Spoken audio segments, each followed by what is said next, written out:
This is Denise from Calista. Yes, and I'm Shanti. Yes! So ngayong episode na to, ang gagawin natin ay... Magchichikahan. Magchichikahan lang kami, guys. Oo. So, ano na tayo ngayon? Week 5 na tayo, no? Yes. Episode 5. So, ang nakuha po naming genre is female Dance hall.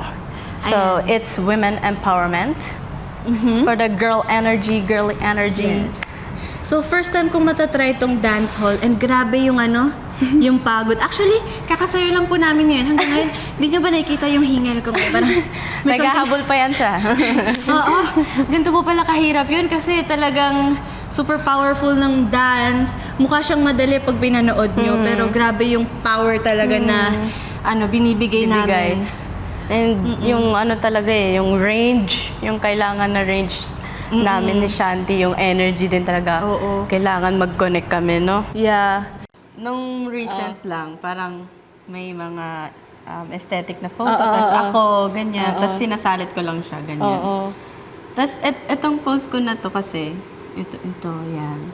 Parang, ito yung time na pumunta kaming Albay ng Calista. Oh. Tapos kasi sa Albay, pag nagpakita daw sa'yo yung mayon, like as in, pag nakita mo yung tip, ibig sabihin, parang good yung intentions mo. Kumbaga mabait ka. Mabait ka. Ganon.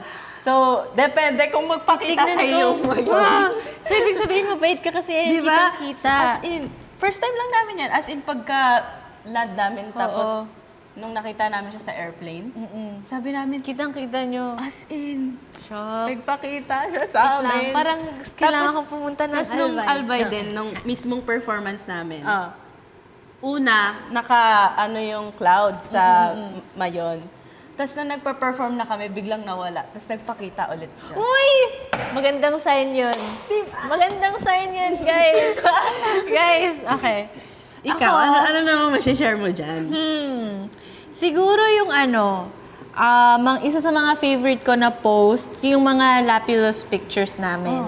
Kasi pag nag-anniversary kami, ng debut namin, nagpo-post ako ng group picture namin. Tapos ito yung isa sa mga namin, first pictorial namin as a group na ilo-launch na kami. So, ayan yan. So Isa sa mga memorable. Six din talaga kayo. Tingnan mo kung gano'n ako payat dyan. Uy, ang payat ko dyan, guys. Tapos ang bagets pa ng mukha ko. Kailan to? Ano na yan? 3 years na. 3 years. 3 years, 2022. 4 years na pala.